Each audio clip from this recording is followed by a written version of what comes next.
Western media is applauding the revolution in Syria as a bad guy is overthrown and the rebel leader praises diversity. But before you book your tickets to Damascus Pride 2025, just let me explain how this is going to be a disaster for Britain. They're emptying Syria's prisons of Islamists and there are now tens of thousands of jihadis with no dictator to fight against and with even more of a grudge against the West than your average Islamic fundamentalist, while we still have open borders and security services who admit they're paying less attention to Islamic terrorism. It's going to be carnage. Syria has seen its dictator of 20 odd years, Bashar Al Assad, overthrown. He's fled to Russia, and as a former ophthalmologist, he's a rare example of a Syrian refugee who actually is a doctor. Now our media establishment is celebrating the banishment of a Middle Eastern dictator like they always do. Oh look, it's so liberal now. They have a woman interviewing a woman and they have no headscarves on. You know, some people are concerned that a lot of the rebels are Islamists. They are from organizations that have extremist ties.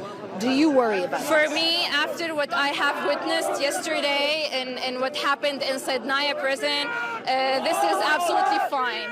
Let's have the rebellions. Let's have this Islamic whatever shit over going out. This is more peaceful than what the regime and the Assad regime was doing to our mother, to our daughters, to our people here in Syria. The leader of Hayat Tahrir al-Sham, that's the biggest faction of the Syrian rebels, was a wanted terrorist affiliated with Al-Qaeda who had a $10 million bounty on his head. Now he's cropped his beard and he's got new togs. He's had a glow-up, not a blow-up. He's applauded in the press as a moderate who tells troops not to frighten children and celebrates diversity. And I'm sure it's completely genuine and not just window dressing to make these Islamic extremists eligible for BlackRock funding. Yes, they'll burn Yazidi sex slaves in a cage, but what a diversity and inclusion strategy. Some wag even added pronouns to his strapline on CNN, although I can assure you he hasn't actually announced his pronouns yet, so he could still be non-binary. There's also talk of the millions of Syrian refugees who arrived over the past decade and a half going home to their now free and bountiful country. There are hopes that in the power vacuum created by the sudden departure of Bashar Al Assad,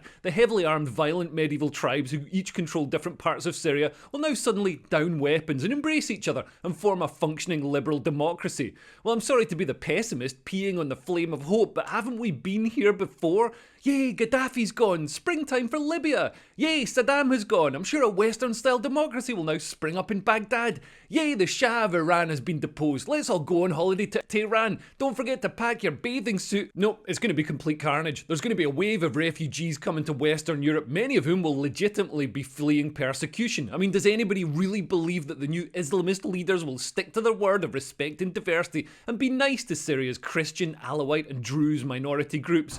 Well, look how nice these new Islamic jihadis are already being to Syria's Christian community. Here's one of them making sure that their Christmas tree is securely fastened to the ground. Oh, thanks buddy, that's so kind. Where can I get that Christmas tree stand, by the way? The ones you get in Britain can be knocked over by a gerbil. By the way, isn't it interesting to see how Muslims are treated in Christian countries? We ban references to Christmas and say happy holidays instead. We fund mosques, we celebrate Eid and bend over backwards to accommodate them. Just this week, polite Germans looked the other way while Syrian immigrants marched through a Christmas market. There are already reports of Syria's Christian minority being attacked by Islamist mobs who are rampaging around the country, attacking former members of Assad's regime, attacking Kurds, attacking Alawites, attacking people from a slightly different Islamic sect to themselves. How did it turn into Mad Max so fast? It's been like 3 days. How did that car rust so fast? Maybe this whole thing is a psyop using props from Waterworld. Syria used to be a Christian country, by the way. There's a place called Valley of the Christians that pretty soon won't have any Christians in it. And it's not just Christians being persecuted. Syria's Druze community are even asking to be part of Israel to keep them safe.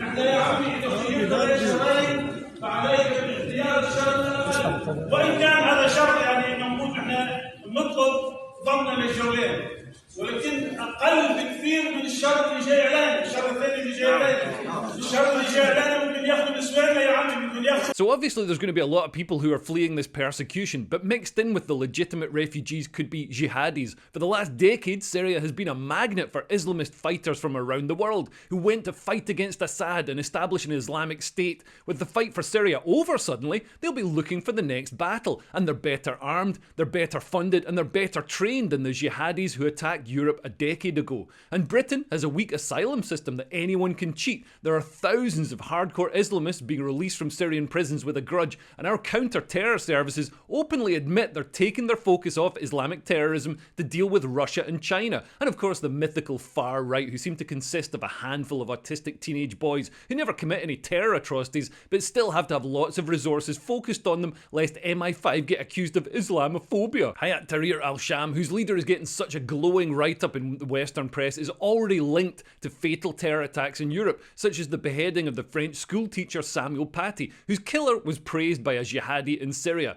So get ready for a whole bunch of stabbings and bombings, and prepare to be gaslit once again into singing "Don't Look Back in Anger," and prepare to go to jail if you complain about it.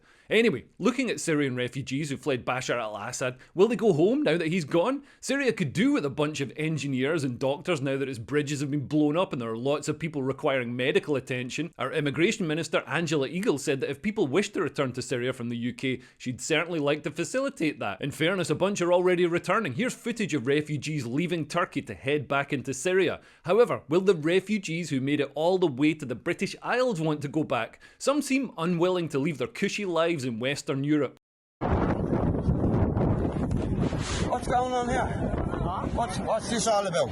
So for the past few decades we've been under constant oppression by Bashar Al Assad, dictator of Syria. Yeah. He's been imprisoning civilians, he's been murdering, torturing, massacring everybody left and right. Alright. So since this morning, since 2 a.m. we've reclaimed Damascus being the capital of Syria. Yes, yeah, I understand. Yeah. So the entire country is free now. So you're free now? We are free now. So finally. So now does that mean all you go back to Syria now? The economic situation isn't good. Okay. So it's economic reasons. You're in Ireland, economic reasons. The irony is, lots of economic migrants from places like Africa and Asia pretended to be Syrian to get into Britain in the first place. So if we do repatriate Syrian refugees, a bunch of them are going to be people from stable countries like Pakistan or Gambia that came here for economic reasons and will now get sent to a rapidly destabilising war zone with not many jobs apart from public lynching operative and covert Israeli asset. Anyway, it doesn't matter. Under the European Convention on Human Rights, deporting refugees, particularly those with families or from unsafe countries, is basically impossible. The trouble with our immigration system is that it punishes people who need our help and helps people who lie. And there are already predictions of millions of Syrian refugees coming to Europe. You might say, "Oh, but Leo, Britain says it's paused applications." Look, in reality, the British asylum system is so weak and so corrupted that any Syrian can get in. They just have to rip up their passport and then tell border officials that they're Iraqi or Afghani and they're gay or Christian. There's a whole industry of NGOs, charities and human rights lawyers dedicated to helping people game the asylum system. And European countries are closing their borders, which makes Britain an even more attractive destination in comparison. And don't be fooled by Keir Starmer's tough talk on immigration. He's making it easier for illegal immigrants to stay as asylum seekers and fast-tracking their claims without any plan for removals. Keir's Labour Party even have an incentive for refugees to keep coming. Once migrants are settled, they tend to vote Labour. Traditionally, migrants have tended to settle in big cities which already vote Labour. So Labour have a plan now called Operation Scatter that will disperse migrants into Tory voting areas to tilt the electoral balance in Labour's favour. Mass migration was started by Labour. They openly admitted it was to rub the right's nose in diversity and change the voting demographics of the country. Britain essentially has no border control. Someone even posted on TikTok that they were refused visas in Portugal, Canada, Austria, Estonia, Czechia, Poland, Italy, Greece and America before being accepted in the UK. The worst thing about this is that Britain wasn't even his first choice. He just had to settle for Britain when the former Soviet Union didn't let him in. And there's probably a bunch of Islamic fundamentalists getting ready to come to Britain from Syria. There are apparently over 10,000 Islamists in jail in Syria. I mean, to be fair, that's probably less than the number of Islamists in British jails, but the Syrian rebels are now releasing them. They've been held underground for decades in places like Sednaya prison. That's a vast labyrinthine network of tunnels going down hundreds of feet, and apparently there are families down there whose offspring have never seen the light. It's like a Joseph Fritzl fever dream. I don't know how they had kids. I'm not even sure any women were locked up. It's like Jurassic Park. Through repeated violent bombings, nature just found a way to procreate. Eyewitnesses speak of thousands tortured to death and bodies dissolved in acid or crushed. Omar al-Shoghi, who was detained under the Assad regime as a teenage political prisoner, says in the 3 years he was in the Sednaya prison, he saw over 17,000 people dead. And if there's a lesson to learn from British prisons, is that when you lock up thousands of jihadis, they don't de-radicalise each other in prison. These released jihadis will have extra reasons to bear a grudge against the West as well. Syria was a favourite location for the CIA to rendition Islamic terror suspects for what we can politely describe as a stern dressing down and robust questioning. So the people coming out of these prisons are likely to be quite ideologically rigid and probably want some revenge on the West for the scorch marks on their testicles. And what about when they get here? Back in October, the head of MI5 was warning that ISIS is back. This is Ken McCallum, the director of Britain's domestic security services. He told a press conference, "Today's Islamic State is not the force it was a decade ago, but after a few years of being pinned well back, they've resumed their efforts to export terrorism." And now he's warning that MI5 has had to pare back its counter-terrorism focus because of the growing threat from hostile states such as Russia, China and Iran. Apparently MI5 has finite resources and has to make uncomfortable choices. But this isn't like a normal government department where cutting back in one area might mean people waiting longer for their driving licence or a planning application for a shed. This is going to result in British children getting killed. We've already got over 40,000 Islamists on MI5 terror watch lists, and some of them sometimes get through. There's going to be more chance of that happening if resources are cut for counter-terror services. I mean, Jesus Christ, if the government needs to save money, surely they could get rid of some diversity officers or scrap the department in charge of jailing people for legitimate opinions. And because of our government's ideological insistence that multiculturalism is super, even though Syria itself shows that multiculturalism can result in friction and conflict,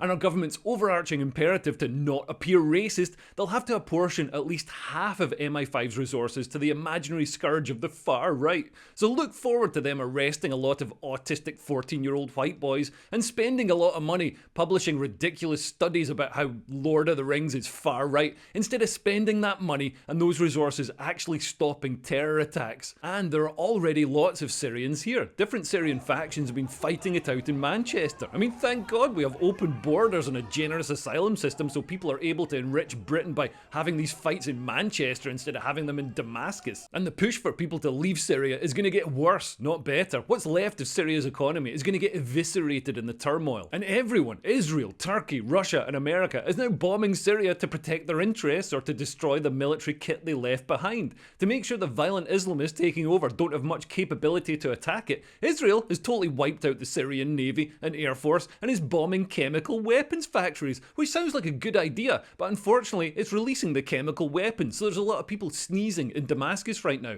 And all of this is going to add to the pressure for refugees to come to Europe. Syria used to be a Christian country, just like Lebanon, and they show how a multicultural society can descend into hell with different sects all fighting it out. And Britain used to be a culturally homogenous, high-trust society. It's weird that the progressive cabal who run Britain, and I'm not talking about the politicians, I'm including the civil service, lawyers and media, etc., they've all been actively working to destroy this strong society and replace it with a tribal patchwork like Syria. And just as the issue with terror attacks from imported cultures looks likely to get worse, the government is cutting back resources to deal with the problem. I guess we'll see how it works out, but it doesn't look good. And if the government can't keep British children safe, I'm not sure they'll be able to keep a lid on the British people. Syria might not be the only country having a revolution. Anyway, thanks for listening. Please send this video to a politician to lobby them to be less stupid. And you can buy me a raw milk eggnog in the link below. And if you want to support me making these videos and get exclusive content and be part of a nice community of the only sane people left in the West, you can sign up to my Patreon. There's a link below. Anyway, thanks for listening. I'm Leo Cares. Bye. Bye bye.